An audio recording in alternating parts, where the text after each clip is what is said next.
All right. Cheers, everybody. Cheers. I'm going to cheers you from a distance. Happy Halloween. We're used to doing things from a distance now. Yeah, no, that's true. That's true.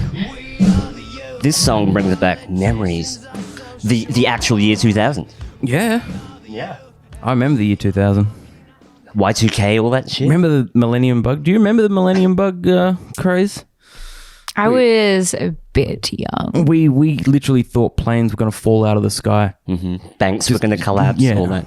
That's so wild. So, like, because when I was old enough to understand why people thought that, I still didn't really grasp the concept because, I don't know, I was like, it's technology.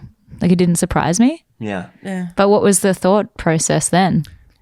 I think the whole idea was the way that the computers were programmed is that computers, like the dating only went up to 1999. No, because it used like the 99. the two digits at the end, 99. And then when it went to 00, everyone thought the computers would think that it's like the year 0 again, and it would somehow freak out and everything, all computers would fail and everything would we'd go into some crazy Mad Max style. Wow. Yeah. That didn't happen. Yeah. People thought banks were going to collapse. You couldn't get money out. People were panicking, buying shit as well. Yeah. A lot of panic buying. Yeah. Shit's happening. Right. That's Panic buying. human. That's very human. Definitely, yeah. Definitely part of the human condition. But what, a lot of, security agencies made a lot of money because they were like, invest in us and we'll protect you from the millennial bug or whatever, millennium bug.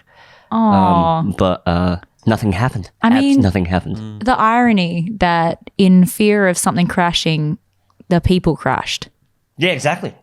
Yeah. We eat each other. Yeah. The biggest thing to fear is what we do and how people react. Yeah. More than anything else. Yeah. Yeah. That's why if the zombies come, we're fucked. More because people will panic. Yeah. And they'll start shooting each other immediately or stabbing each other. For real. Yeah. I mean, we saw it. We saw it with the pandemic, and I don't know why our response was to buy a lot of toilet paper, but people are shitting themselves. And I knew someone who actually did the panic buying of the toilet paper, and I was like, you know that you're one of those people. And she said, no, but I'm not. I'm just doing it because everyone else is. And if I don't, then I won't have any. And I was like, that's everyone else's thought process. You are. You just yeah. Well, you're taking from someone else in a way. Yeah. Someone that actually needs it, that's running out of toilet paper, like myself was at the time. Yeah. I was using my leftover Subway napkins at one point. KFC wet wipes. That'll be the currency in the apocalypse, right? Yeah, that's why I'm stocking them up. Yeah, I'm literally hoarding KFC wet wipes. 3 wet wipes That's for the a cow or something. I'll give you a cow for 3 wet wipes. I don't know if that balances out. But We're back to trading because it's cryptocurrency and wet wipes. Exactly. See, I just always the way that I try to justify it is I like to think that people knew more than I did. Like there was a secret about toilet paper that people knew about and I just didn't know about, and made me feel, okay, people know something. There must be a reason for it. And I got you through the night. Yeah. No. Suppose you could burn it if it gets cold enough. But other than that, there's no burn it. You'd light that thing and just go up in 5 seconds. 3 seconds. I know, 3 seconds of warmth. It was worth it. Yeah. I stayed pretty calm though. I took what I needed. Didn't overbuy. I mean, I bought about a week's worth of stuff at one time, which is normal. People do that, right? 1 week is pretty normal. Yeah. Yeah. Yeah, totally. It's all I buy a 24 pack anyway because I just don't want to go back and buy them all. But I think a lot of that panic was stirred up by the news, and then that propelled people to buy stuff, this projection that things are running out, and then people immediately went and bought everything, which perpetuated what they were projecting. It's fucking weird. Yeah. If you remember, because it all did kind of happen fast, even though we had it happening in other countries. But because of how they were handling it, there was that fear again that we would handle it just as poorly. But as the restrictions came in, they did come in really quickly. Because I remember in 1 week I went from having all my work and things being quote unquote stable to having zero work and going, okay, what am I going to do? And during all that time, you are trying to tune in and hear what the government's saying and what's happening with the restrictions and stuff. And it was just a lot of non-information. They were just trying not to make people panic, but because they were not really communicating that well. And I feel like we've had a lot of issues within like trusting the government. I don't speak for everybody, but I don't think that helped. So did you get like hit hard with the thing, like losing a job and stuff like that? Like, yeah, the first week that the restrictions came in, that Thursday I went to Centrelink in tears, and because you just don't know. You just don't. I didn't know then that I was going to be fortunate enough to get on JobKeeper. JobKeeper wasn't a thing then. They had JobSeeker, and so I attempted to get on that, and I didn't. I was applying for jobs at Coles and stuff. Didn't get that either. So I was concerned, and very quickly it did develop, and I was fine. But again, I was one of the fortunate ones. So even though I didn't have work for 3 months, I think it was roughly, I am fine. I still have a roof over my head, and you know. Well, I think we've just got it too good here in Perth now. It's just like, what is COVID? Like, what is it? No, it's not a thing. I know. I complained. It feels like it's not a thing. It's just complained all my life about how isolated we are in Perth, only to find it a massive advantage during a global pandemic. Like, ooh, That's exactly what Brendan said. You know, like it's actually benefited us for once. You know, being a bit isolated and a little bit quieter. You know, less density, less population, less people crammed into cities. You know, that's always a big plus that I see of Perth. It gets a bad rap with some people, but I always look at Perth like it's a good like a canvas. It's a good canvas to do what you want. For real. And you can kind of move around relatively unhindered by traffic and, you know, hordes of people and, you know, parking. Well, you paid quite a bit of parking tonight. Did you pay for parking? We'll find out. Okay. Yeah, but, you know, you can, like, see through a vision here quite easily, I think. Whereas I think in busy cities, like, you just get distracted. I do anyway. Like, I can't thrive in really busy places. Except that boat down in Fremantle. I hope that they're guarding that thing with fucking aiming their rifles at that boat. No. And anyone that gets off that boat in Fremantle, just take them out. Because Mark McGowan's there himself. just fucking. Yeah, but I'm learning to be more grateful for things. I think this year I've woken up to that I was kind of cruising and taking things for granted. Right. And maybe not as creative. It's weird now. Like, I think it's a psychology thing when you're told that all this stuff is happening. It makes me want to create more. I don't know. Like I tend to thrive in pressure situations like this. Right. Yeah. I feel like it's a good time for content to come out when things are happening, you know. Yeah. I feel like I've actually had like a bit of an opposite feeling happening. Okay. But that's because I come from a place where I'm just go, go, go all the time. And then being stuck in the house and not having gigs. I was still working a lot from home myself, but I kept thinking like, this is nice.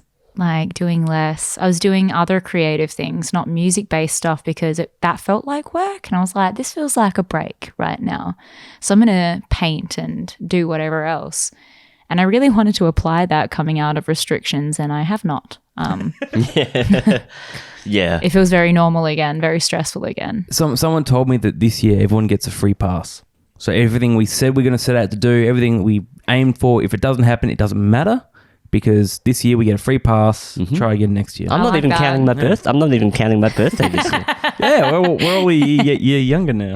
We can just take a year off our birthdays. Yeah, I like this. I like this. Like kind of pretend this didn't happen. Yeah. Oh no, I didn't mean to sound. I don't know what's the word. privileged, I guess, because there are a lot of people really fucking struggling. They've lost businesses, homes. People have lost lives.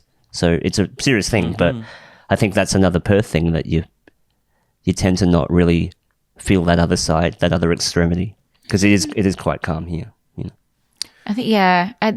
I think one thing that I took away from it was that you can't use the term "we're all in this together," because everyone's experience from it was so vastly different. So like for you to have that takeaway as a really positive takeaway is fantastic. And it's unfortunate that other folks have had the situations that they have. And I don't know, I guess I'm hoping to see a larger sense of community coming out of it, but I don't know. Yeah. I really I've seen it within the art community. Like we've been really feeling and being empathetic for one another and what we've all been going through.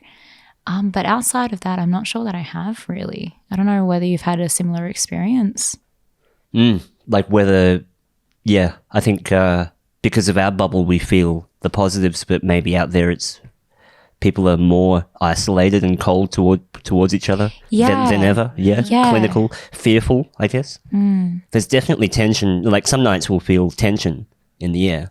I think a lot of people are, I don't know, it's a concoction of like wanting to burst out and go nuts and get drunk, as well as this fear for the future.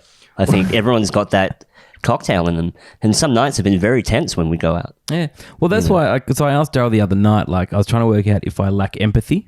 Ooh. Like, if empathy is something like I don't have, mainly to the sense, like what we're saying, we don't know what other people are going through. We don't understand how other people feel and what they're thinking. And I'm sitting there. Well, I know what I'm going through, and You have empathy. Compared, like, when we talk about this privilege thing, I'm the most privileged motherfucker here because I've been working non-stop. Nothing's affected me. Nothing's bothered me. There's no fucking COVID in my life. Right. Yeah, there's people out there that are that fucking destroyed by it.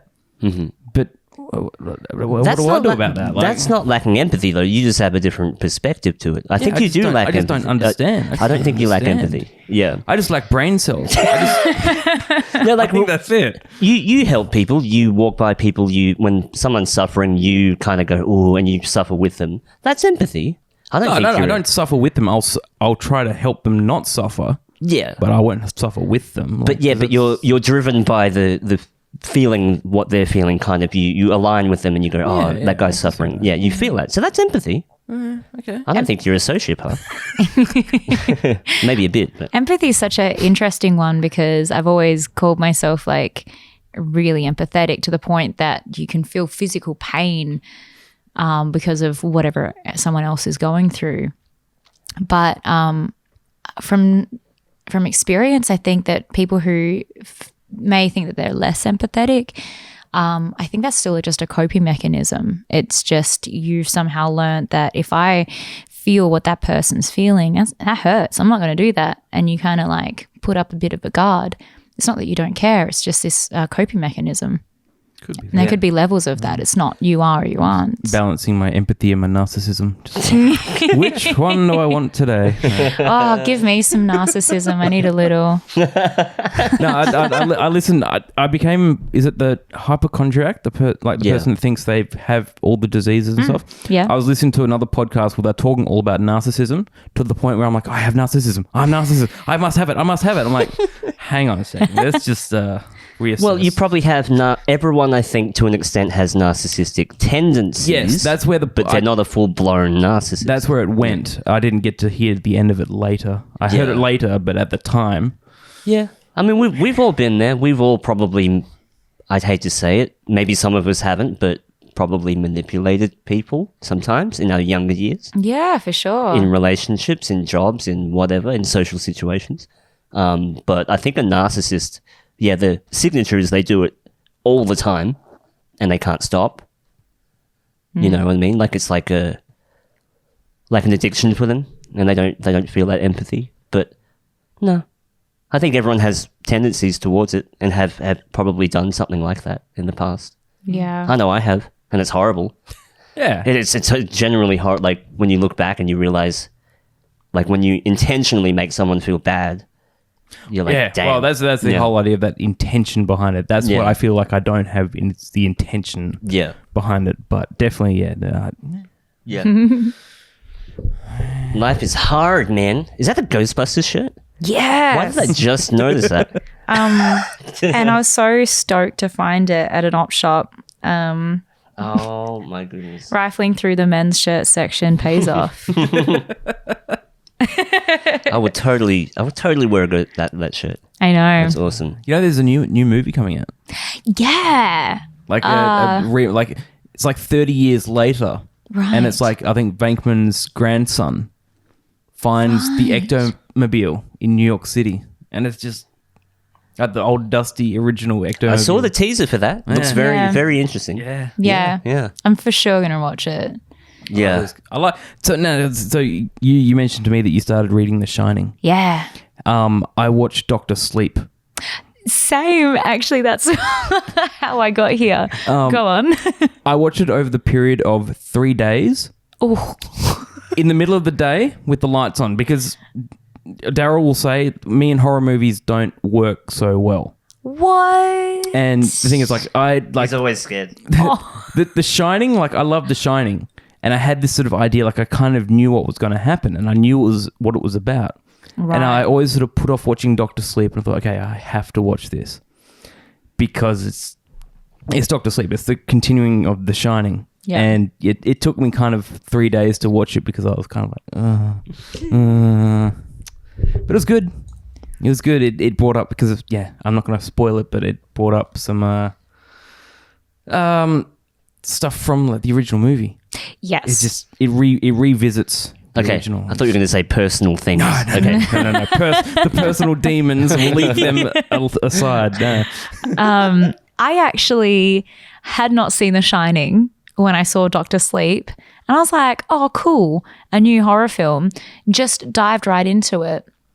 And I was like, that kid on the tricycle looks pretty familiar. And because I've watched so many, like Scary Movie, like the spoof kind of, I was like, must have just been something like that, like a whatever. So I just didn't. Always seen a reference somewhere. Yeah. So I was like, that's probably, just kept watching it. And it was the whole time I'm like, this feels like there's more to this story. And it was only at the very end. And I was like, oh, this is a sequel. I was so annoyed at myself. I cannot believe it. So that's why I was determined then I was like, okay, well, now I need to watch The Shining. Then I was like, no, you need to read The Shining, then watch it, then rewatch Dr. Sleep. Go backwards. Yeah. Like reverse engineer the story. Yeah. See, like, I don't think I'd want to read The Shining because it would ruin the movie for me. How so? Because it's Jack Nicholson. You haven't watched The Shining yet, have you? No. Did I spoil it by saying Jack Nicholson's in it? No. Because I got like, I know, here's Johnny, like I've seen that image so many times growing up. I just have never watched it. I don't know why. I don't have an excuse. I don't. I could imagine, because there's been so many cartoons, movies, spoofs. That reference to The Shining is everywhere. Simpsons do it.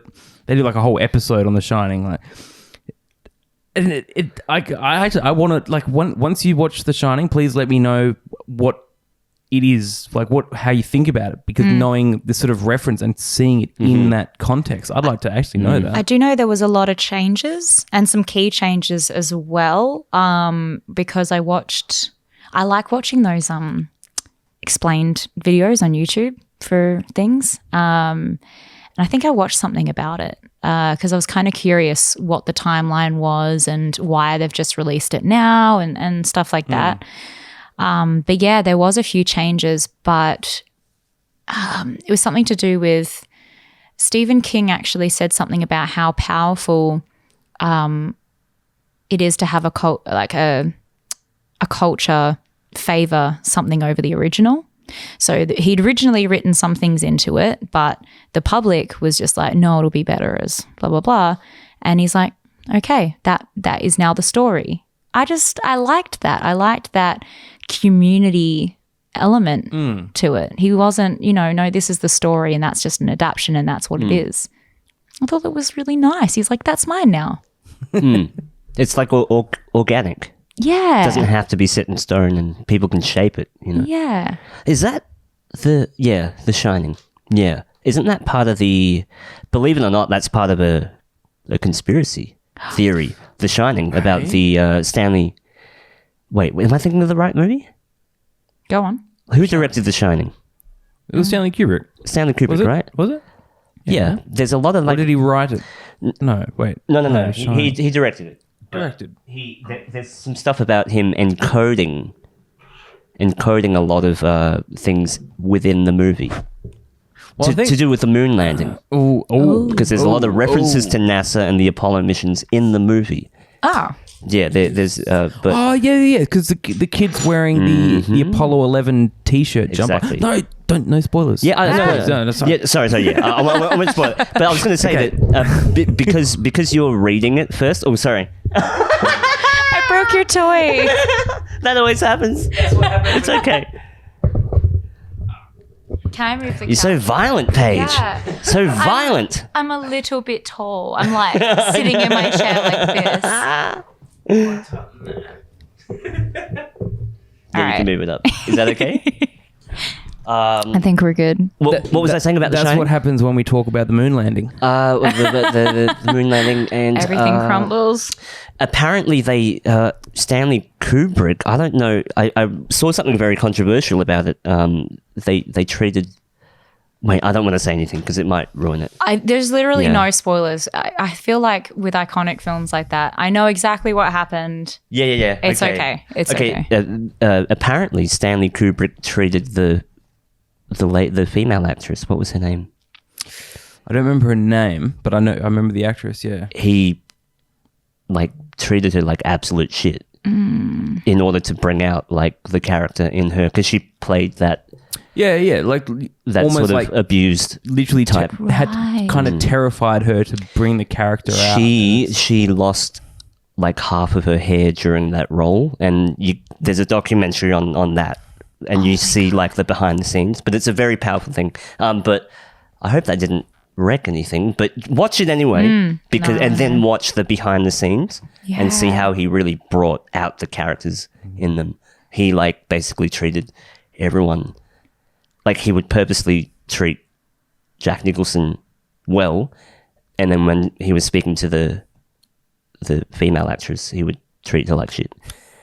Like actually, like not give her catering, like actually make her go insane on set. Wow. But I felt really bad for her But what? There because was she started to pull her hair out during on set.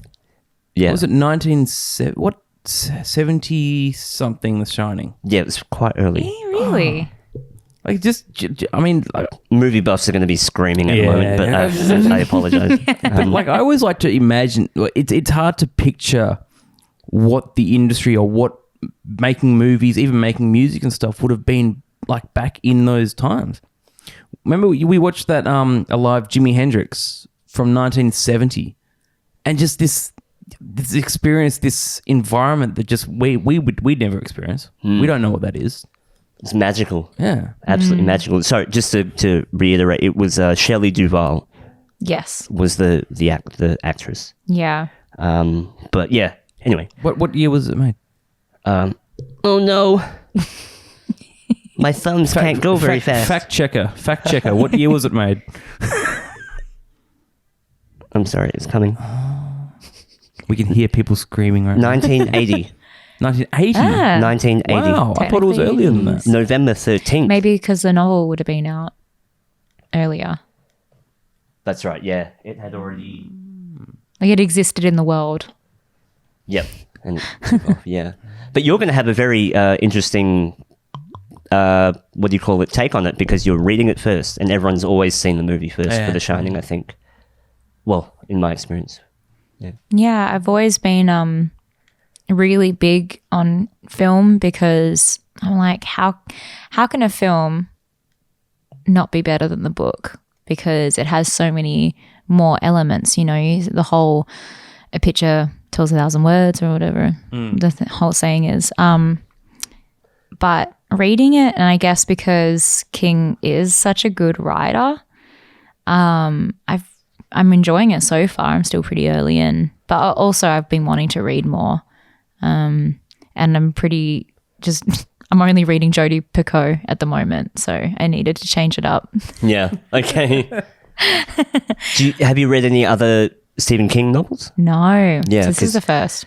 He's got quite a catalogue. Yeah, a lot of terrifying. A lot of childhood memories of being terrified. Really? The Stand. Remember that movie, the old movie, The Stand? I remember The Stand. There's one called The Langoliers. Oh, yeah, Langoliers. Where these they fly through a portal, like in a commercial flight, flies through a portal, and they land at an airport, and it's completely deserted, and there's no humans, there's nothing except for the people. Remember, on the plane. a lot of people vanish. A lot of people vanished except for their clothing and jewelry, Yeah. so they just vanished Like, I into think it's- another I dimension. think it's like there's 12 people on the plane that fell asleep, Yep, and then they woke up and everyone was vanished, and everyone's gone. something like that. Yeah, just with all their jewelry and stuff left behind. Right. And then they land, and then there's nobody there, and they just hear this noise, and there's these creatures like eating at the dimension, like Eating time. and they're like stuck, and they have to get out, and they manage to fly the plane back through the portal somehow that they came some through. weird shit. But it was just, I think part of it was even more weird because it had that weird 90s budget feel where it was like really B grade, and it made it all the more scarier. But I love stories like that kind of play with situations. Yeah. Like, what if you did wake up and there was no one there, and everyone's gone, and it's just you? Like, am I stuck? Am I dead? Am I here forever? Like, you would just go insane. Happy Halloween, everyone. No. But I love thinking about shit like that. Yeah. Weird psychological things, like the movie The Mist, where there's just a weird mist Yep. coming in and it eats people, and there's creatures coming out. Anyway. I'm really, I'm glad that it's this time of year again, because I think that horror has really developed. I mean, Stephen King, I feel like, is an exception, but how many horror films, like slashers, that seem to have very little essence, really? And I feel like that's changing. Especially, I just cannot get enough of that show, Haunting of Hill House. Yeah. So good. Yeah. I just started Bly Manor. But something like that where the horror elements come second to the storyline. It's about family. Yeah. It's about family and growing up and childhood trauma. Is that Yes. Yeah. I watched that, didn't I? I recommended it to you. Yeah, This guy wouldn't watch it No, for I think ages. I did end up watching it. Yeah? But again, you, during yeah, the- but yeah. you took like a month before you caved in and watched it. Yeah. And then you did the whole season, right? Now I remember it now because I've been trying to put it out of my head, trying to forget that I went through that experience. Yeah, no, yeah, that's the one that is very more like family based, like it's real sort of interactions and real sort of stuff. There just happens to be some fucking demonic, evil fucking shit happening in the background. Enough of that. But it actually made it much more palatable for me when I learned that the ghosts are actually things that haunt you. So not necessarily, like, they're not just ghosts. They're like drug addiction or PTSD, depression, stuff like that. And I was like, and now I feel like I see ghosts in a different way. It's something that's like something mental, something that's eating at you. Yeah. I really liked that concept. Aspects of yourself, right? That are manifest, yeah. And it's something that you have more control over, as opposed to That's just right. random dead people. That's right. Yeah. So maybe you do have the power to banish it, and you have to overcome your own fear of it, or maybe it's something you're not addressing. Exactly. But I do like that idea of, because that was, for me, that was a lot about childhood, like how they were shaped by their childhood. Yeah. And the things that happened. The trauma Yeah. and how it manifested. And how they carry that with them into their adult lives, and then it manifests in social problems that they have in their adult life, and Yeah. the family dynamic. things like that, you know. But is it possible? So if we were to say that ghosts and all this stuff is our own individual, like our own things that we manifest to ourselves, can you get to a point where it manifests to someone else, where someone else can experience what someone else has created? Possibly. I mean, sure, because we affect one another. That's empathy, you know? That's, especially within close relationships, you share that trauma and that pain. 100%. Yeah. Well, don't tell Jeff. Jeff. Yeah. Well, then there's that whole other side about real, like, poltergeists that are, you know, in certain areas. Like real ghost activity, I guess you could say. Let's just say paranormal activity. Yeah. Well, you know, things flying around the room that, you know, that could be scientifically explained, but who knows? But that's another example of, it doesn't have to be just yourself, but it could be. Well, that's what I mean, because I feel like there's been, so whether they're just random stories or things, but you hear about different people experiencing the same thing or being in this, like almost like a collective conscious experience, whereas is everyone suddenly like having the same apparition type thing? Like, well, that's where for me, like this whole, I like the idea that yes, it's that sort of individual, we sort of create this own thing, but there's a point where I start thinking, well, there has to be a little bit more to it. Could be energy trapped in that area, because there are stories of people that have stayed at the house and they've experienced things, and then they would let their friends stay there, but they wouldn't tell them that there was anything fishy happening, and they would also experience the same thing. So who knows? It could be some sort of a energy thing where it's stuck on a loop in that room or in that area, because I believe energy stays in things. Well, I guess that's an interesting, okay. How do you feel about paranormal activity and how it connects with time? Because we obviously have our concept or perception of time as like a line, and then there's, you know, it's not actually even a circle, it's just everywhere. I've heard that concept a lot in terms of the afterlife, and I've seen it in a lot of material, and it seems like a really, you're like, yeah, that would make sense. Yeah, it's not linear. Yeah. It's everywhere and nowhere at the same time. Like, you can actually go, there's a dimension where time doesn't exist. Yeah, I guess, yeah. And is that where these spirits resign? Yeah, possibly. And I've heard things all the way from they need human access. What did you say? You correcting yourself? You knew you said something dumb and then you corrected yourself. This is the thing. This is like, I don't care how I sound, what I say though. Yeah. Now we have a problem. Yeah. We were talking a bit before about how we cringe. Like you asked me whether we still cringe at listening to ourselves. And the answer is yes. A resounding yes, for me anyway. But I always think it's an awesome way to like hear your own, how you appear to other people. Like you get a glimpse a little bit outside yourself, and it's very frightening. But then I think you get used to it. Can you fully, I don't know, from that, can you fully look at yourself or hear yourself and think, oh, that's how I sound to someone else? I feel like I'd really struggle. I'd feel like I'm still internalizing. Yeah. Ooh. That's something that's come up with me recently. Is this, I don't know where I read it or someone sort of explained it to me. Someone told me this whole idea that everyone looks at you differently than the way you see everyone sees you differently than the way you see yourself. So like there's thousands of you that exist out there. Yeah. It's just, I don't know, it's things like that. Like I sit there and I try to literally wrap my head around and try to, okay, if I sit there, I'm like, okay, Daryl is looking at me. What is Daryl seeing? What is Daryl thinking? And it doesn't work. Because you can't. Yeah. And it's so weird to think, well fuck it, because... Unless you're talking about remote viewing, where like...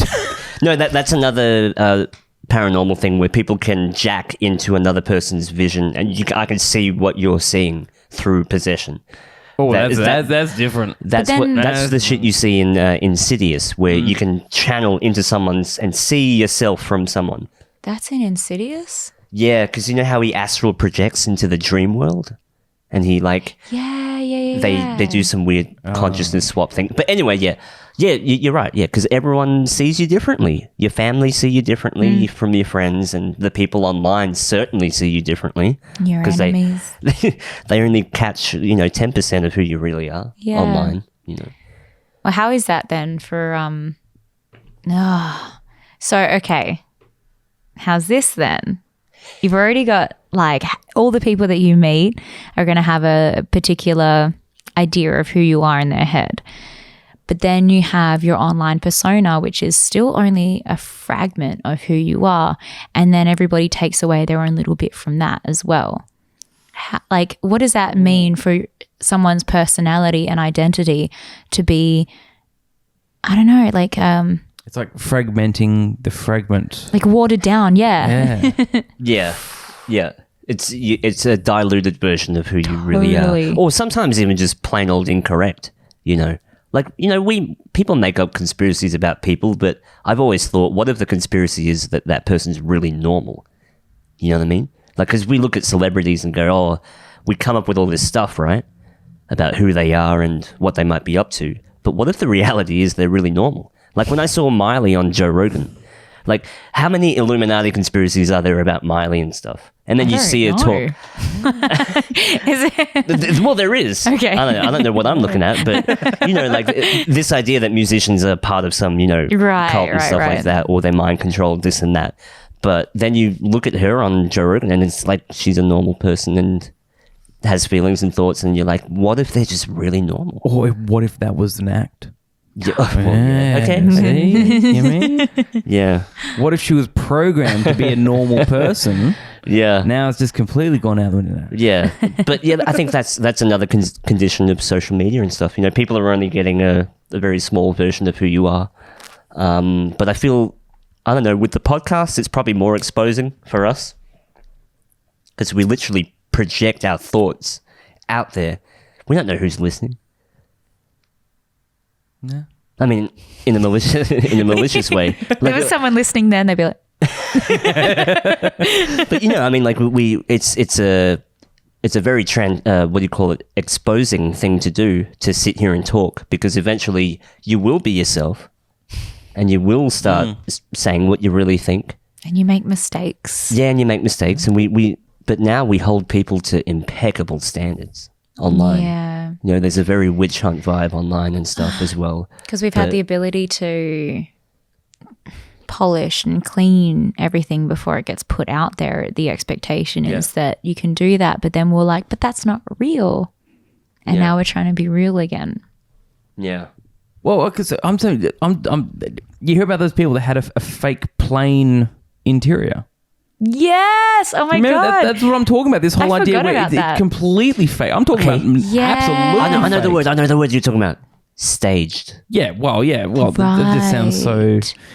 not Is it- as elaborate, but Is it the staged, false yeah. pretenses that feels like it? I'm assuming it's irritating or it's unsettling. Unsettling might be the word. Yes, I guess it's. I don't know. Like it might just be me. This whole idea of like I see all this stuff and I'm like, yeah, but no, I don't believe you. I don't Do you just believe feel Yeah. it's not genuine? Yeah, Yeah. It's insincere. Yeah. It's like Yeah. you've set up a shot to project someone who you're not.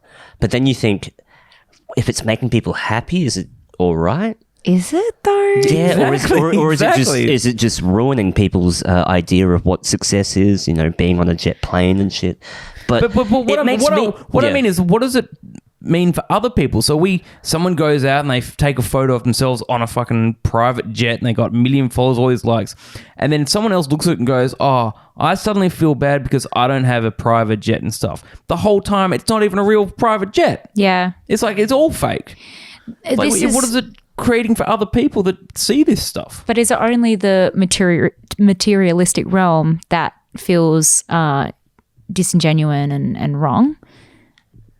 Like if it's other things like so like a big part of social media for me is connecting with other artists and consuming the art that they create. And I guess it feels like a fine line, particularly with female creators, about how they present themselves, and all of a sudden they've got perfect skin and they look really beautiful and they've got, you know, whatever going on. I feel like I'm contributing to that, and I want people to know like I'm a real fucking person, but I'm an artist, and that's a part of the art. But the materialistic part of it, I'm like, is that different, or is that just another category? I would say it's just another extension of that. Yeah.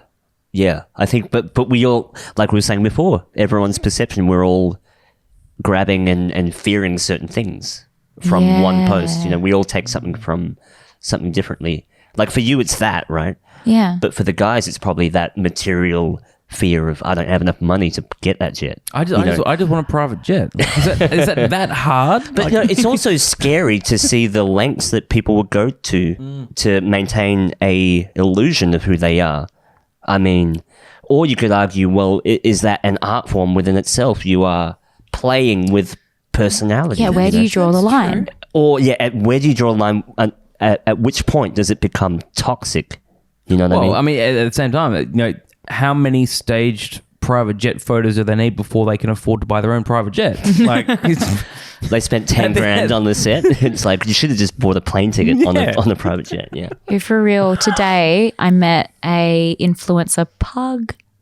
He was a little fat, adorable, amazing 15,000 follower pug. What? Sweet. In Perth? Yeah, yeah. My mum owns a pet care business, and I was with her today because I had my car being repaired. Spent the day with her. And we're walking this dog, and she's like, yeah, he's an influencer. And just like so casually talking about his Instagram and how he sells things. And I was like, well, how many followers has he got? Like, 15,000. So ain't bad. Like, he's a puppy. He hasn't even been around that long. Yeah, it's crazy. No, there's a lot of that. There's a cat that I follow that has literally 1.2 million followers. Jelly. And the cat, like, it's known because it goes on trips with the owner in these amazing landscapes out in Europe, like Iceland and all that. And they take really amazing photography. But the cat itself has like 1 million followers. Hey, I follow a 3D modeled graphic, like 3D animated model, an avatar type I thing. envy you. And he's got like 20,000 fucking followers. It's not even real at all. It's a 3D. It's a 3D rendered model, and goodness. it's fucking But the person doesn't. They pose them and they put all these quotes and stuff, and people That's just so fucking cool. like, Yeah. And that's art. Weird. It is Weird. That is art. Yeah. Not a fake fucking private jet, but I mean though, the creativity to go, you don't need the whole plane. yeah, that is true. Yeah, that is true. Yeah, I like that. It's actually a form of propaganda, like modern day propaganda in a way. Like I feel like it's I think even news networks are guilty of staging events. But I think the one thing I might have missed the whole point of this as well. Now it's coming back to me is that the way that these people would use it is they would talk about, oh no, we're on our private jet, we're doing this, and literally selling a lie, and it's not real, and it just, I think that's probably where it went. Yeah. It's just Yeah. But then I don't know how. No, okay. No, I'm on your team with this. I don't like it, but especially when it comes to money things, I think that I talked a lot about, for the makeup side of things, for example, there's like artists that use like very high end products, and I talked about the fact that for years I was putting on my eyeliner with a toothpick. You know, it's not totally inaccessible, whereas things like that kind of is. And especially to be putting out some false illusion, that does seem toxic. It doesn't seem like it's a beneficial thing for the community. Yeah. Because like I said before? Like it's holding people now look up to impeccable standards that aren't real. They have no real place in the real world. Yeah. Or I don't know, or do they? I don't, or it, at what Whose point world? does it? Yeah, exactly. At what point does it become damaging? But how do you put on eyeliner with a toothpick without killing yourself? And it wasn't even eyeliner, it was lipstick.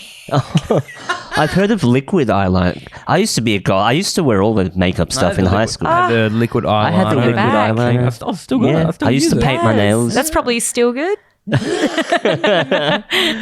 It's just a rock now. Yeah. Like literally a rock. But yeah, okay. I get the liquid eye. How do you put lipstick on with a toothpick? Yeah, so because I couldn't afford really small brushes and I wanted to do really detailed art around my eye, I was like, what have I got that's small and pointy?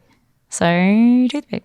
And again, just trying to grow a makeup collection over the years of different products. So if I wanted certain colors that I didn't have in, I don't know, something that was more suitable Yeah. texture-wise, I could just... See, that's cool because that's a whole other thing that we don't know about. But there's an art form, there's innovation, and there's, you know, creativity within that whole world that I never knew existed. I follow a lot of makeup artists and face painters because of what I would do with bands and stuff and the way they like. Seriously, is an art. There's some amazing. Yeah. Like, how the fuck do you do like even airbrushing to the point where people do it so detail fine? I'm like, I've seen people change gender just with makeup, and they look convincing as both a guy and a girl. You know, I've seen people Crazy. change their what's the word, humanity, like from a human to a freaking alien or some Animorph. crazy Yeah. animorph. Just like what the hell? You can't even recognize it. It's crazy. That's actually a really big talent in the there. body mod stuff. Is that you mean where they actually? Oh no, I'm thinking of the other thing where they Body mod's a whole they lot of can of actually worms. like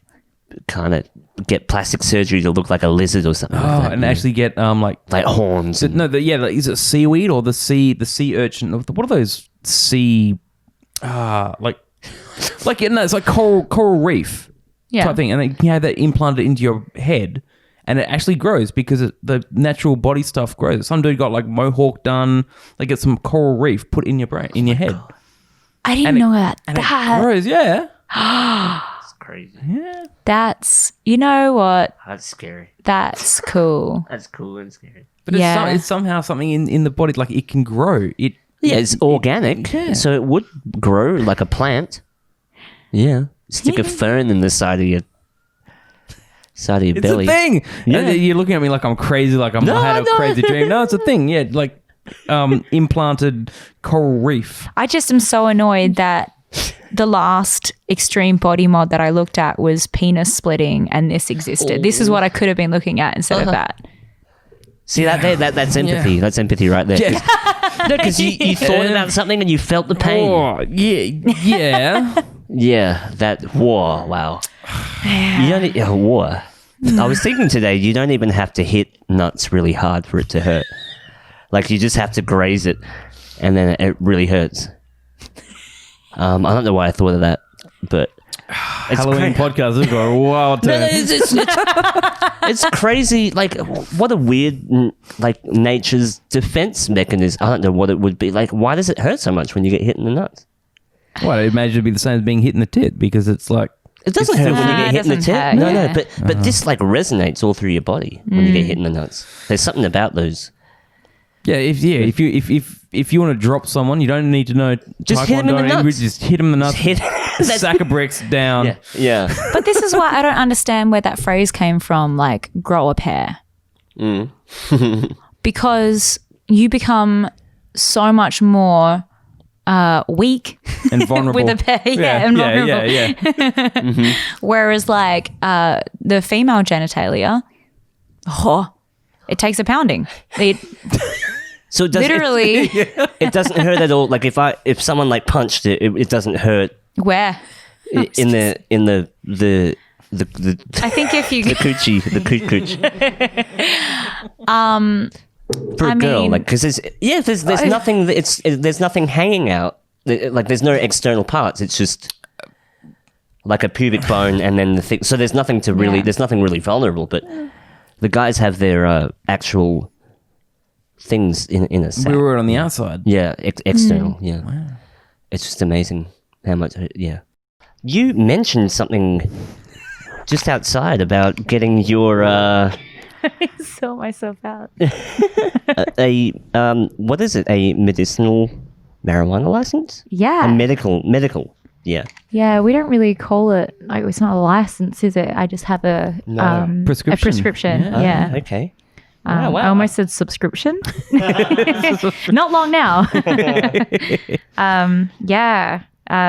Super happy about it, and it's only been a few weeks, so I've got another follow-up consult to see how I'm going.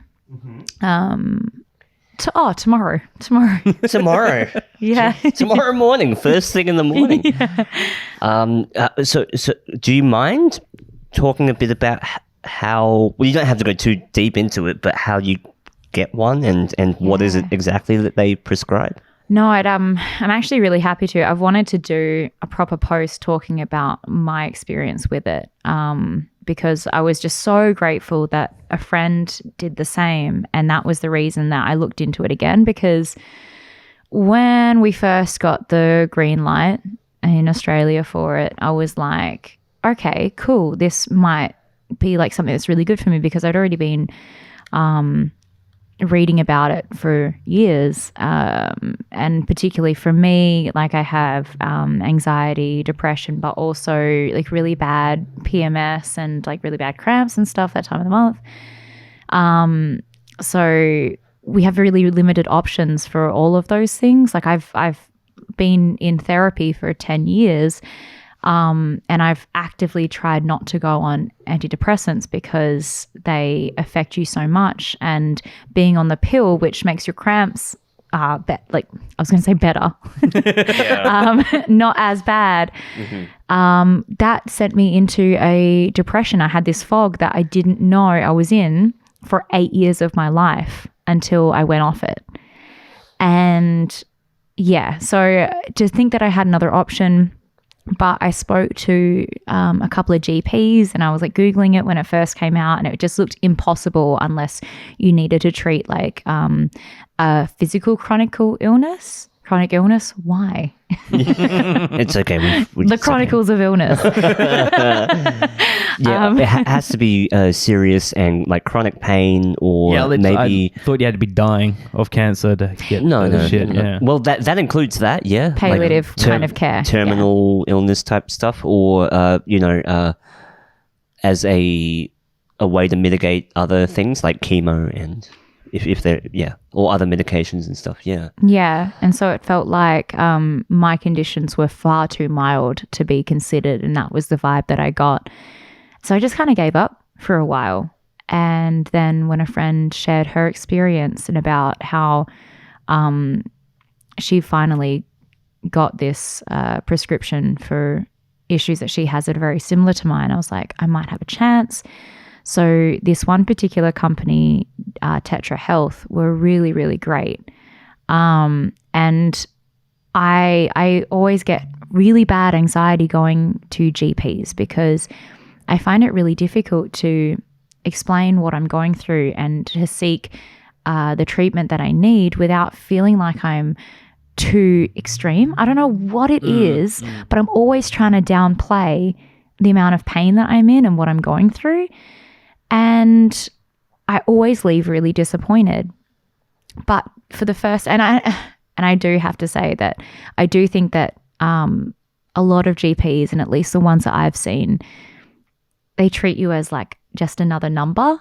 Like you've got a small amount of time and they just want to give you the easiest treatment, and it's up to the patient to pursue something more. Like especially, I can't remember what the figure is, but the amount of doctors, the amount of times women have to seek medical treatment to get a diagnosis for something is a very high number. And I'm not being persistent. I'll try it once and I'm like, I'm not doing that again. Yeah. So yeah, Tetra were really, really good. They actually felt like they cared, and they were like, look, yeah, we're going to do what we can to help you. Because I had several things that I wanted to treat, it was a lot easier because because it's not a first line therapy treatment. I can't remember the term. So you need to have proof that you've have sought medical treatment previously. So for my anxiety and depression, because I haven't been on anything previously, it wasn't a route I could go down. There was like options as well because I've been in therapy. They were like, we can probably get like a letter from them and stuff like that, which would have helped. But with the PMS side of it, that was how we went down. And so great. I'm so glad that I finally got it, and I'm yet to really like understand how it's affecting me. I'm journaling and stuff. So, and the fact that it's a lot more of a natural thing rather than going to the chemist and getting whatever pharmaceutical drugs get made in a bathtub or some shit. That's not what happens. Yeah, there's like no side effects. Can you believe there's not? It's like not affecting your hormones. Things like that is massive in my opinion. Yeah, I mean that's a sorry. Yeah, I was going to say, can we point out with the we're not promoting smoking weed because it's not the same. The medicinal stuff is not weed that we know. It's all CBD stuff. There's no THC. There's no hallucinogenic. Is that am I correct in that? You can get some with really, really, really small doses of THC. Really? Yeah. Yeah. Cool. But it isn't enough to like. Yeah. But the whole idea behind the medicinal marijuana is the CBDs and that real sort of body calm type thing, and not the mental stimulate. You probably explain it a lot better than I can. Yeah, well, the CBD has more anti-inflammatory properties as well. So it's really good for joint pain, things like that, or recovery after exercise, things like that. So it is still, it's a stepping stone, but I'm still a little bit disappointed that there's still such a draconian approach to that THC side, how they're like, okay, we don't want anyone feeling good. We just want the medicinal stuff, but we don't want you thinking outside the box. But I mean, I get it. I'm happy to take whatever, but there are multiple discussions that we could probably have within that in itself about how big pharma work and like GPs, like you said, just feeling like you're a number and they have to meet a quota and they're just there to prescribe, and you get out, you take it or you don't. Interesting though that they wanted to see that you attempted the route of medication before you're allowed to explore medicinal cannabis. Or is that what you meant? Like you had to have explored other options with your GP first, before approaching medicinal cannabis as a solution. Yeah. Whereas I just want to buy the fucking weed, man. Yeah. Come on, man. Hook me up. Yeah. I mean, it's just not even just from a getting high perspective, but just make it easier, you know. I think it's going really slow, but yeah, it's moving. Yeah. It's better than, being locked up that's for the thing, like, a joint, I'm actually more surprised about the amount of places that are doing the medicinal marijuana now. Like there's a place in Subiaco as well. In the elevator next to the Woolworth, there's a big ad for medicinal marijuana consultations and stuff like that. And once the law catches up, those people are going to make fucking bank. Like the ones that are starting early, the early adopters of this stuff, even just CBD oil and stuff, they are going to be raking it in. I mean, not that that's a good thing, but it is a thriving industry in other countries. Yeah. Yeah. There's big potential for WA as well. I don't think, as far as I'm aware, and I could be wrong, but I know that my products they're being grown in Queensland. It's Queensland and WA are currently the only two greenlit states in Australia that can grow medicinal marijuana. Yeah, they just greenlit a place. It might have been changed. I remember when it first started coming out. Yeah. Right. Something like towards the end of 2019, because we were already talking about it with Connor and James here. We were seeing these little companies pop up. Yeah. That were exploring medicinal. No, because I was so surprised to hear that WA was one of the first states to get greenlit for growing medical marijuana. Like The amount of fucking laws we have behind normal marijuana, and now we're growing medicinal marijuana and still telling people that if you get caught with normal weed, you're going to fucking go to jail. Go to jail and get a record for the rest of your life, you know. I mean, that's a whole other discussion. Yeah, the criminality behind it and the law behind it and how, you know, it's still classed as a certain drug. But again, they're two different things we're talking about. I know, Real weed and medicinal weed. I wanted to get so what exactly do you want to talk about, like what you actually get prescribed? Like what is it exactly? Is it literally just weed in a tube, or is it like a pill form, or? So what I've got is the oil that you put under your tongue. So it's just like a drop under your tongue. And it's called something like 130, and I can't remember how many. Is it like 1 gram to every 30 milligrams of THC possibly? So it's a very, very, very tiny amount. It's probably like way less than that. Yeah. Because I think CBD oil now, I think a lot of people are just ordering that online now. You know, I think people are discovering now the benefits of that as an oil, especially like a hemp oil has a lot of omega-3. You can cook with it. You can just eat, like drink it. Not too much, but like a tablespoon of it. Yeah. So there's like other good benefits from that, like omega-3 fatty acids, and it helps your brain, your motor function, things like that as well. All I want to can you get medicinal marijuana in bud form and put a little can bong and smoke it up? What? Can that happen? Can you do that? Like, can you get it? Huh. Not yet. Not yet.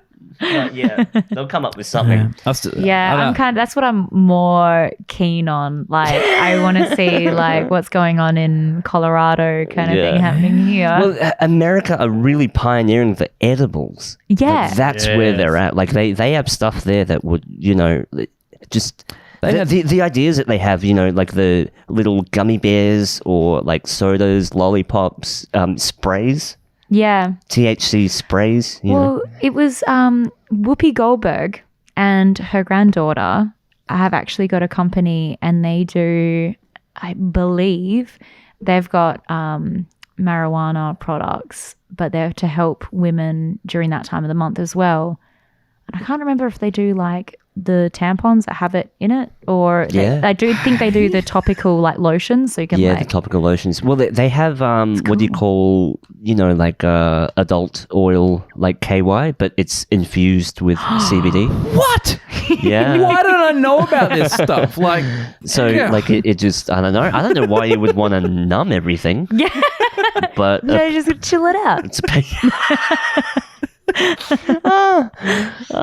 but I maybe it tingles a bit. I don't know. I mean, maybe I am curious. Yeah. But yeah, I hope to see that come soon. I just hope it doesn't get too. I mean, the other the way it could backfire is it becomes too corporatized.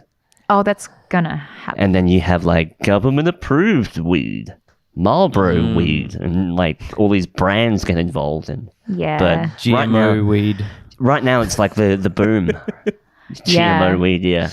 But right now it's the real boutique indie. It's still really new, and really small boutique private companies are doing their own stuff now in America. But I hope to see that come here. But you know, we've got to be realistic. It's not the solution for everyone. Yeah. But it should be a route that should be more open to exploration without being looked at as a class 1 drug or schedule whatever. I mean, you know, like you compare something like this, even like applying that it's not perfect for everybody, it's not going to solve everyone's problems. It's at least something that you're not as far as they know, you're not going to get addicted to it, and you don't have like adjustment periods like antidepressants where it takes months and then you have to change your dose and it's another few months of adjusting or whatever it is. It's like instant, and it's like, you know, whether it works or not. Well, you don't have the danger. There's no withdrawals as well. Exactly. Yeah. I was going to say, like, there's no danger of because I've been in the GP, seeing my GP before and telling them 3 sentences about how I feel anxious, and they immediately give me anti-anxiety, like antipsychotics, like they just really immediately without any consultation. And the way that they were like, just be aware, like you can't stop taking this. I've had I've had opposite GPs look with at me in the GPs. eye and say, once you take this, you're kind of on it. Like, I don't know whether I'm just seeing some crook of a GP. Well, but, they literally just straight off the bat gave me antidepressants and said, you're on this now. And I refused to take them. And I'm not saying that you should. And I'm not saying they don't work. And I know people are on them, but for me, I was like, are we sure about this? This is where Like- it's going to get strange. I don't know if it's a privilege thing. Like, my GP has known me since I was born. Like, I've had the same family doctor my Wow. entire life. Okay, well, that's a rarity. Yeah. And if I've go in there and say, oh, and I'm feeling a bit anxious, she's like, okay, take your neck and just just go like that for a bit. Do this and just... That's what she does. What? Like, that's her way of getting over, like, her medical thing for any sort of anxiety type thing. She's almost like I could walk in and she's just, Johnny, harden the fuck up and get out. Like, I was gonna say, does it kind work? of GP. It does actually work. It's Well- a thing. And I don't know if it's a different thing, having a doctor that's known me my entire life and knows you kind of thing, as opposed to, I know a lot of people that do go to sort of different GPs all the time. And I suppose it is always good to have different opinions and get different sort of things like that. But for me, it's always been go to the same person. But just to bring it back to your point, exactly. There's no risk. Like, you could stop the medicinal cannabis immediately, abruptly, Yeah. and you would probably feel a bit weird for like half a day to a day. I don't Like, even know. Yeah, well, you probably don't even know. Yeah, Like, it doesn't have these. I've heard people get really bad when they stop taking their medication for anxiety or depression. Like, like they even recommend not to do that because you can get like suicidal. Well, I mean, even when I stopped taking the contraceptive pill, it took 2 years for my body Yes, to... it messes with your hormones. Yeah. And everything. Yeah, So, it makes your period longer, right? I've heard that. Or it makes it worse. More erratic, isn't it? More erratic, and no, it depends. They're all so different. And this is Yeah. another thing, like the fact that they just handed out like candy when you're a teenager, because it's just like, well, we'd rather this than you have babies.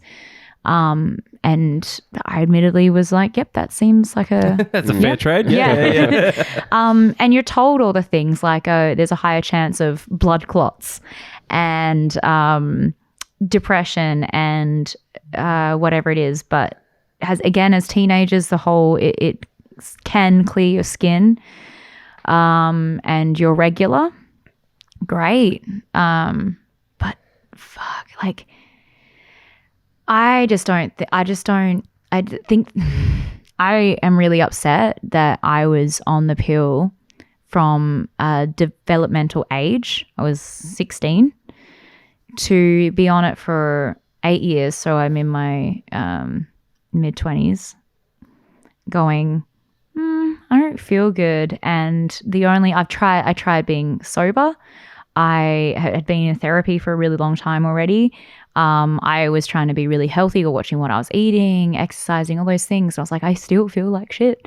And I didn't want antidepressants. And I was like, okay, this is the last thing. The pill's the last thing. We'll see what this does if I go off it. And like I said, 2 years it took to really understand what my cycle was and to feel normal. And I just wish that more young women knew.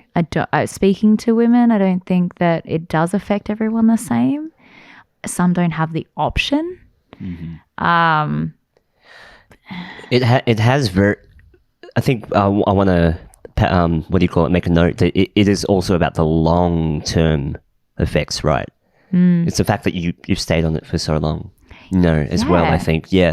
But, and what people don't realize is when you change the hormonal balance, you upset your actual mood and how you feel, and your dopamine and everything, and serotonin, and everything links together. So when you're taking this drug all the time, that's suppressing your body's natural cycles, which is part of, not to get too spiritual, but that being in tune with the frequency of sun and moon, because I believe women are in tune with nature. Yeah. So when you upset that with a pill for that long, you really are changing how you think and how you feel Yeah. as well. And I've heard other stuff about bone density issues and things like that from Oh, there's a plethora. there's a lot of different knock-on effects from that as well. And it's the human body is like a car. Like you affect one thing, it has all these knock-on effects that affect the way the whole thing runs as a machine. Because I really do think it's like almost mechanical, your body. And there's a cause and effect for everything and how you feel. I think as well. So, but yeah, I know a lot of other girls as well that have been on the pill for a really long time, and it was very hard to get off it. And but they wouldn't. They're so glad once they come out the other side. They're like, thank God I'm not taking that anymore. Right. You know, but then again, I want to stress we are not doctors. So if you're on medication, But I also we're not saying want to that, point out that we're also not females as well, and that's a kind of a hard thing as well, especially you know trying to have a conversation with and two I hope guys. I hope I don't sound condescending, but Not at all. Yeah. So, But You yeah, know, I you're coming from a perspective of, just reiterating experiences. and that empathy thing, and I care about, and it's a very real thing. I think both everybody suffers sometimes at the hands of certain drugs. I think I have in my experience as well, but you know. What do you feel about the possibility of a male contraception that affects your hormones? We have it. It's called whiskey. Sorry, We're clearly not doctors. We're not doctors, nah. Yeah. Because of the whiskey dick, right? The whiskey dick. Yeah. It's not going to happen anyway. Nothing's happening with whiskey dick. Ain't nothing happening. But no. How do I feel about something like that? Sure, but I probably wouldn't take it. I'd be very cautious before I would take something like that. But Is that because, like, what if you're a teenage boy? Well, there you go. Yeah, I think if I was a teenage boy and I was sold that something could clear my skin up and I wouldn't have the issue of knocking someone up, maybe. But then me personally, as a teenager, I wasn't very sexual at all. yeah. I'm still not sexual now. Like I think there's something wrong with me. I think I'm asexual. Like it's not. It was never a driving factor for me. So I never even thought about that till early 20s, mid 20s. You know. So Right. Hey, sometimes I think it's funny. It's fun to fiddle with that little packet to get the thing open. It's like, ooh, look at this, and then I get like you get coloured ones and different like glow in the dark. Fucking okay, that's just too much. But glow in the dark. Yeah. But thanks for telling us about that, the whole medicinal thing, because we, you know, I'm a big advocate for legalization, but I haven't really bumped into anyone actually going through the process of getting it. So that's very interesting. Mine's still early here, so Yeah. I really hope that anyone who is thinking it could be something that's good for them will actually pursue it, because it seems like now more than ever we have a chance to help a lot of people. Yeah. and I like to think that the more people that pursue it, the more it raises that awareness that it is something that a lot of people are considering, that needs to people need to put more sort of thought and focus into that sort of area. Definitely. It's good. Have you heard of the strain called Charlotte's Web? No. It's a weed strain named after Charlotte, because the guys that pioneered that strain were able to stop a young girl's seizures. Her name was Charlotte. Oh. Yeah. And she had horrible like seizures all throughout her childhood, but a couple of drops of this strain and she could actually live a normal life for like 6 hours. Wow. You know what I mean? So when I hear stories like that, I'm like, come on. Like there are parents that really need it for their children, or you know, they could really benefit from something alternative, you know, when everything else isn't working. To have that there. You know, I've even heard stories of mothers being jailed for trying to procure medicinal cannabis in a state where it was illegal. And it's really sad, you know, or they've had to uproot and move to another state just to try give their kid with, you know, whether it be epilepsy or whatever that they have, to try give them a normal life, you know. That's where I feel like we're going to be, I hope, in a really solid position in Australia, because we do have very accessible medicine in terms of cost and accessibility, things like that. When I think of America, I'm assuming this was America. It was, yeah. Yeah. Yeah. I just think about how expensive it all is and how each state has their own laws and It's not consistent, yeah. I still feel gypped over the weed that I bought in Italy. Yeah. I wanted to get high, and it did not get me high. It was a packet of pre-rolled. No, it wasn't me. It's a full. okay, It was a full pack of bud, just like a bag of weed in like a cigarette-looking packet. right. I bought it thinking it was rolled cigarettes. Right. Got to Venice, opened it up with a bag of fucking weed, but it was all CBD stuff. Straight, all CBD, Oh, Okay. which was good. It made me feel good, but I wanted to get high. yeah. Right. Oh well. Joke's on me. I'll just save that for Amsterdam. Yeah. Thanks for coming on, Paige. That was really, really lovely. Thanks for having me. That was really fun. Yeah. I always have a good time here. Did you want to plug any of your socials before we go? Oh, yeah. Because you've got a new video and you've Yeah. got a very good rating off a website. A really Yeah. good messy video, by the way. And a good, yeah. Yeah. I'm really excited about what I'm doing with Alexandra, which is the messy video. It's my new pop punk band thing that I actually haven't done a live show with because I only really started this thing this year, and I've released 2 singles. One of which was in the middle of Rona, so I just sat at home. Rona. I still love it when people say Rona. It's so funny. Just sat at home and I was like on the interwebs, like, I got a new song. Yeah, cool. A saturation of artists online as well, which is great. I don't believe in competition, but definitely feels like you're yelling into, a void. Screaming into the abyss. Hey, that's what we do on this That's podcast. what we like- did. Yeah, we're just screaming at nobody. Anybody out there? Yeah, that's cool. So can people find you on the Instagram? You got a TikTok Yeah. as well, right? I got the TikTok. Yeah. Yeah. So it's Alexandra, like 2 words. Alexandra, and I think I'm on TikTok as She's Alexandra, Instagram's She's Alexandra. I think I had to make an exception on Facebook. I'm just Alexandra Music because someone had the name already. The goal. Oh, no. It's okay. It's happened to us before as well. Yeah. No. There's about 20 missing controls now. No. There's like 3. There's probably 2 or 3. Yeah. And what about your personal one? Do you plug your personal one?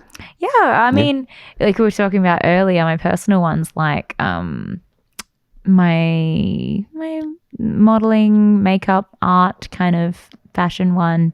But that's Paige Savill 94, which is getting less cool as I get older. Having your birthday.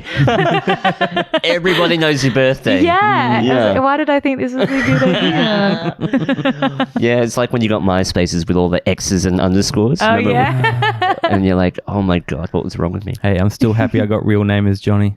Yeah, okay. Yeah. Nice yeah, choice. you changed Nice it. choice. You changed it. Yeah, cool, Unless you legally change your name. Ooh. To real name is Johnny. No. Like to something else. And then your real name is not Johnny. No, well, it did get changed. No, But your real my middle name got changed. Isn't your real name John? How did your middle Not name Johnny. get changed? Oh no, that's a whole nother story. That's a whole nother story. He's also a female on his birth certificate. Yeah, I am. Yeah. That's a whole nother Okay. podcast. Yeah. That's awesome. Thanks for coming on. Paige, it's been Thanks great. again. Thanks for coming. Come back on as well. Yeah. Yeah, it's been what, like a year since your last one? 2 years. I think 2 years. No, it had been. No, 2 do you remember years. the spicy the sour Yeah, that was the ones? first time. I've had them like Chili sour since ones? I actually gravitate towards them. I like them. I forgot that I had them the first time here. No, awesome. I want to come back when the sun's setting out here on the balcony. Yeah, come That's back. Cool. I think summer's going to be really, really good. Yeah. Nice. Yeah. Ooh, summer's going to be really hot. Summer will be hot. Summer will be hot? What the fuck? No shit. Yeah. No, but You mean hot as in I mean, like yeah, fun. Fucking No, I mean hot as in like 40 back in the Okay. 40s. I know, last But summer. it's going to be wet as well. Yeah, well, that's summer's not the same summer. Summer's not the same. The weather's not the same. Seasons As- are fucked. As Things are weird. As it used to be. Right. It just doesn't feel the same. No, it's true. That's true. True. Things are changing. I think Everything's the changing. Gregorian calendar hasn't caught up to the rotation of the Earth. But that's just me. We're out of sync. Yeah. We should Again, end it. Make me stop talking. Yeah, no. We should end it before this gets bad. The Mission Control Podcast, Spotify, Apple Music, YouTube. No, Apple Podcasts, sorry. Apple Podcasts, Spotify, All of that YouTube. We are on Anchor as well. So Anchor FM Yes, Anchor FM / / Mission Control Podcast. I think we can leave a message there, which is cool. Yeah, thanks for listening. Happy Halloween. Keep it real. Halloween. We're so happy in my blue heaven.